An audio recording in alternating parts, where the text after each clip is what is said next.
Thanks very much. And just looking at the clip there from Alison Pollock, I think she mentioned the bill, the NHS, the Health and Social Care Act, intending to create a circumstance where the Secretary of State could stand aside while hospitals closed and whatever.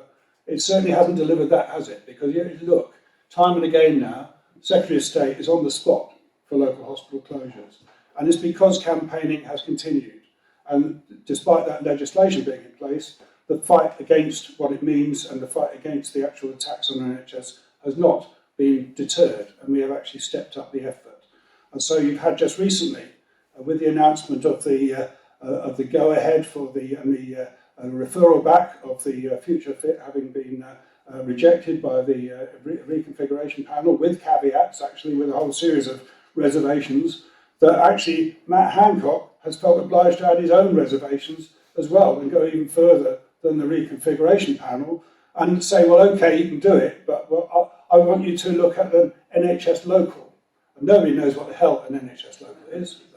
It's a term that was invented in the NHS long-term plan, where it's mentioned precisely once in the vaguest sentence you can possibly find. And since then, there's been a struggle of philosophers to define exactly what it means. And you know, some say, well, it means effectively an A&E, but it clearly can't do that in the case of Telford, because Telford won't have any beds to admit any emergency patients to. And you can't have an A&E without beds and admissions. They're saying, oh, well, maybe it'll be run by consultants, but why would you have consultants running what's effectively an urgent care centre? They're saying, well, maybe it'll be like an A&E, but only open a few hours a day. Well, at what point do you decide, well, you can't come in now because we're going to be closing in 5 minutes, and it becomes impossible to work out what the actual quality of that actually is. And I think what it means is the Secretary of State doesn't have the guts to say go ahead, because he knows what the consequences would be, but at the same time he wants to say go ahead because he wants to actually get this process of reconfiguration moving. And he knows that this is something that will come back and rebound on him. So I do think it's important to recognise politicians are on the hook on these questions, and we need to keep them on the hook on these questions. And when you have a scheme like the Future Fit, which is clearly based on a whole series of inconceivable, incredible notions, incredible wishful thinking, and very little else in terms of substance, and has so much evidence pointing to the fact it's not well written, it's not well conceived, and it will lead to disastrous results. The worst thing to do is to have a health secretary coming along and saying, well, you can have it, but we want to actually modify the damage, and creating an illusion that something that's not an A&E might actually be an A&E. That's the worst of all worlds, because you wind up with people inappropriately going to the wrong place, 20 miles away, and then having their treatment actually delayed, or when they're actually sent to the right place. So I think this is important. If you actually look at the, I'm not going to go in detail because I know Jill George is actually going to speak at some length about Future Fit, but I just think if you look at what the consequences of that Future Fit are and what the bits are being left out of all of this. First off, you have no attention to the fact that emergency demand is continuing to go up across Shropshire, and that emergency demand requires adequate beds and resources. Future Fit adds no beds and actually takes away nursing staff. It's not actually solving that problem or addressing that problem.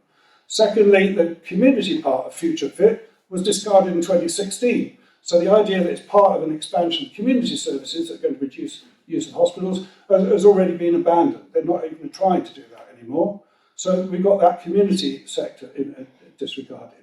Third factor is soaking this huge amount of capital into an acute-led model of building a new hospital, a new centre, wherever it is, and however it was located. The reality is that takes away the possibility of improving other services, in particular mental health services, which actually need a community-based model across the county, and clearly it's a bit less and less viable. So if you soak up all the money in a brand new hospital, you take away the possibility of delivering that alternative model. Now that actually, and the final thing is, there was an assumption at the centre of Future Fit that 65% of people attending urgent care or emergency treatment can be dealt with in an urgent care centre. Nobody has ever proved anything like that number of people can be, proportion of attenders at A&E can be dealt with in urgent care. And the maximum that they've reached so far is below 20% in Shropshire. So the reality is this was always based on wishful thinking and fictitious figures and absurd over-optimistic projections. And virtually none of the projections they've had about the growth of emergency demand have actually borne the test of time. They've all been discredited almost before they were published. So we're now into looking at comparing this with a national picture. Nationally, we've got a government that's doing the same thing. It's saying, oh, we want to be seen as now suddenly friendly towards the NHS after 9 years of brutal austerity cuts, 9 years of driving down the real-term resources for frontline healthcare, 9 years of starving the NHS of capital. Suddenly Boris Johnson wants to be the person saying, here's 1.8 billion of new money. And it turns out it's not 1.8 billion. It's not a big surprise when it's Boris Johnson saying it, I suppose, but it's not 1.8 billion of new money. $1 billion of it has already been put into trust accounts. The month before Johnson made his announcement, the trust were told they couldn't spend it after all because there was going to be a 20% cut in capital spending to be part of the balancing act to try to make NHS England look like it was viable and balancing its books. So what had been cancelled the month before was suddenly released, but it's already in trust accounts. They already had the money. And this was $1 billion. This was $1 billion out of 1.8 billion. The 800 million was to actually supposedly upgrade and buy new equipment for hospitals. But actually, this is just dealing with such a tiny percentage of the actual backlog maintenance bills that have now been built up across our NHS. There's a 6 billion backlog bill for maintenance, 3 billion of which is urgent to make hospitals safe. The 800 million pounds that was released as part of that for 20 schemes, in many cases actually building new units. In the cases where it's going to hospitals with big backlog bills, it's only covering a fraction of the cost. And it's clear they won't be getting any more. Once they have that will be waiting for another allocation in many years down the line. So this is actually worsening and consolidating a problem rather than attacking it. And then we had, of course, the announcement of the 40 new hospitals. Very rapidly, even the BBC, right? Even the BBC, which loyally plugged the idea of 40 new hospitals in a tweet, about an hour and a half later recognised it wasn't 40 new hospitals and put up another one saying billions to be spent on new hospitals, and made the point it was only 6 new hospitals, right? Not 40. Right? And the reason for the difference is because 6 schemes have allegedly been given the go-ahead to press ahead and commission new hospitals, none of which are actually in position to do it straight away, all of which will have to go through a prolonged process of consultation, drawing up business plans and various other things. In most cases, they haven't even decided where the hospital will be built yet. So they are a long way from actually starting new hospitals. None will be built this year, none will be built next year, and probably none will be completed for another 3-4 years by the time this is all completed. So, but 6 hospitals have been told they can go ahead and they can have the money to build. But the other 34 hospitals from 21 trusts have been told they will be given, they're now on a list that should be given the go-ahead from 2025. Only 6 years to wait until you find out whether or not the go-ahead actually means the go-ahead. And they've been fobbed off with £100 million of what's called seed funding, though it's not clear what seeds will grow into and whether or not that actually is a substitute for actual funding to really do anything with. So this was another announcement where, again, it appears to be one thing and it turns out to be quite another. It appears to be finally unlocking the logjam in building new hospitals, and it turns out it's just basically prolonging the whole process, and there's actually nothing new will be happening, certainly this side of a general election and probably the other side of the general election either. So we've got a government that keeps telling you things that don't quite add up and keeps proposing things that don't quite stack up. And at the same time, of course, we've got the actual consequences of that 9 years of austerity funding that we can see day to day in the way our NHS is running. We can see the 86% of people being treated within A&E within 4 hours, right? Which is one of the benchmark figures. This is the worst performance in 2004 when the numbers were first set up. 2004, when it was ambitious to move towards the 4-hour target, it was achieved in the mid 2000s with extra resources going in year by year, and of course since 2010, increasingly with resources being effectively taken out year by year, that's become more and more difficult to meet. And since it hasn't been reached at all across the NHS for the last 4 years. So we've got the targets which nobody expects to meet anymore, which some hospitals are trailing well behind. Hospitals down into the 70s, Croydon Hospital down to 50% of people seen within 4 hours in A&E. These resource problems have come from 9 years of deliberate below inflation funding and below demand funding for the NHS. We've had a population that's gone up 3 million in the last 9 years. We've had a growth of an older population that actually makes more demands on the NHS and therefore needs more resources. We've got a constant figure there of increasing attendance and requirements for not just attending A&E, but actually for emergency admissions, which is why it's a nonsense simply to talk about A&E locals with no beds attached to A&E locals. We've got that clear evidence of that. There's a clear trend there. Everybody knows about it. NHS providers talk about it constantly. The trust body, they keep saying, look, you've got to take this. We've got an even worse winter coming than the last winter, which was worse than the winter before. And we've got those problems coming down the line. So we're in amongst that problem now. We've got trusts which are struggling to balance their books, but only balancing their books by going deeper and deeper into debt. They're now £14 billion in debt to loans from the Department of Health and Social Care. 14 billion, which is propping up the trust accounts. If you took that away or demanded it all paid back, trusts would go bankrupt right across the country.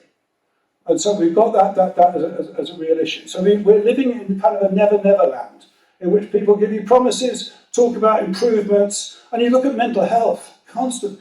We now have the myth it came out the other day on the radio, where even the BBC managed to ask one half-critical question. They said to Matt Hancock, they said, mental health, you know, we keep hearing about all these staff shortages. He said, oh, there's only staff shortages because we're expanding the service so fast.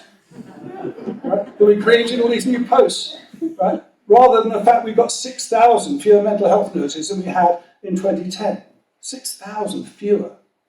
You know, this is why these services are in such desperate states. This is why, and of course, out of those new hospitals, the 6 new hospitals, not one of them was to actually deliver mental health. Not one major scheme funded for mental health out of all those extra money that's been announced. Okay?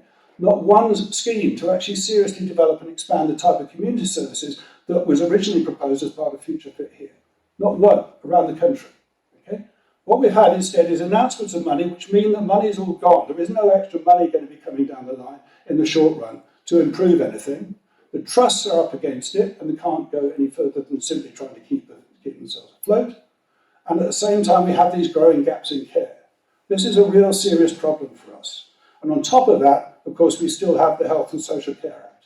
And we still have Matt Hancock and NHS England, who on the one hand say, oh, well, of course, we want to integrate services. We want integrated care systems. And all kinds of new acronyms are created of these integrated care systems, integrated care provider contracts, integrated this, integrated that. Meanwhile, they're actually disintegrating things at a great pace. Okay? They're coming through now with imaging contracts. In other words, MRI scanners, CT scanners and so forth. These contracts are going out to private companies for no good reason other than the NHS England has decided they should be run by private companies. So in Oxfordshire, they have state-of-the-art cancer specialist unit, and they were told their cancer scanner was going to be handed over to InHealth, which is a company that turned out not to have any staff capable of running the thing. And we're insisting originally that in order to be scanned, the patients had to trek across to a different hospital from the specialist cancer unit. In the end, they climbed down off that, but what they have done is still privatising the scanning in Milton Keynes and other peripheral areas around, which are now going to be scanned on mobile units in car parks rather than a proper specialist unit in the hospital. This is privatisation that's completely, not only unnecessary, but actually makes no sense whatsoever. It's just absolutely crazy that you actually start to hand this type of service over, where effectively they're going to be making profit by the NHS staff delivering all the specialist work. This is privatisation that's still going on. Pathology services are going the same way. We've still got around the country patient transport services being privatised, despite a constant, almost unbroken catalogue of failure of all the companies that tried to take over patient transport services. So instead of people being picked up and going to their appointments, they sit waiting for hours at home, or they sit waiting after the clinics have closed for hours and hours waiting for people to take them back again. Failure after failure after failure of these companies, yet still CCGs across the country are still commissioning these services out to private companies. We still, after 35 years now of failure to deliver hospital cleaning, we've still got people contracting out hospital cleaning services to private companies, despite, again, an almost constant, an almost completely unbroken series of total failures of those contracts to deliver. And of course, the actual record of the spread of hospital-borne infections that grew from the mid-1980s when Thatcher started that process and have continued at a much higher level ever since as a result of that. You know, microbes and cockroaches love privatisation, okay? and you know, but so apparently the Tories, they just don't ever seem to learn. They just want to carry on the same way. So while we've got a new rhetoric here from a new, what appears to be a change of direction of government, we've actually got old wine in new bottles, or old urine in new test tubes, perhaps, might be a rather better way of putting it. And we've got actually a change of rhetoric, but the same old, same old. We've got the privatisation, we've got the cutbacks, we've got irrelevant statements about changes to happen down the line, but actually, day to day, the reality is, in most areas, no change. And there's no prospect even of going down the old road of borrowing that money from the private sector, right? PFI, Private Finance Initiative, they brought that to an end, of course, because Carillion collapsed. Two of the hospitals that were halfway through being built by Carillion under the Private Finance Initiative in Birmingham and in Liverpool still haven't been completed. They're going to cost more than double the original price now to complete because the public sector's had to step in, and in each of them already were down to cost £300 million. They're going to cost another 300 million plus to finish because they were done so badly by Carillion. Okay, so Philip Hammond got scarred by this and decided they weren't going to do any more PFI. A new government policy now, the Health Infrastructure Plan, just published, says there will be no more PFI from the current government either. They're not going to do it. It will all have to be publicly funded. They haven't said where the money is going to come from, so it does make you wonder whether the money will be forthcoming. And when we know that the Future Fit plan needs at least another £100 million on top of the 312 million that's been offered, we have to say, well, where is that money going to come from? Or are they going to be downgrading the scheme to actually make it cheaper? Which way is it going to go? Are we going to get an even more inadequate scheme, or are we going to get one that's actually pushed into the indefinite future while they wait for the money to come forward? We have serious problems here. We have serious problems. We have a government that's misleading us. We have statements that don't make sense. The only way around it, Alison Pollock talked about a change of the law to actually do that. How are we going to get a change of the law? A change of government. We need a change of government to actually change direction. If you want our NHS put back together again, we want it restored to the condition it ought to be in, the condition it was in 2010 when it was hijacked by David Cameron's lot and the Lib Dems and driven down to the road to destruction. If we want that, we need a change of government. We need a change of government as quickly as we can. Thank you very much.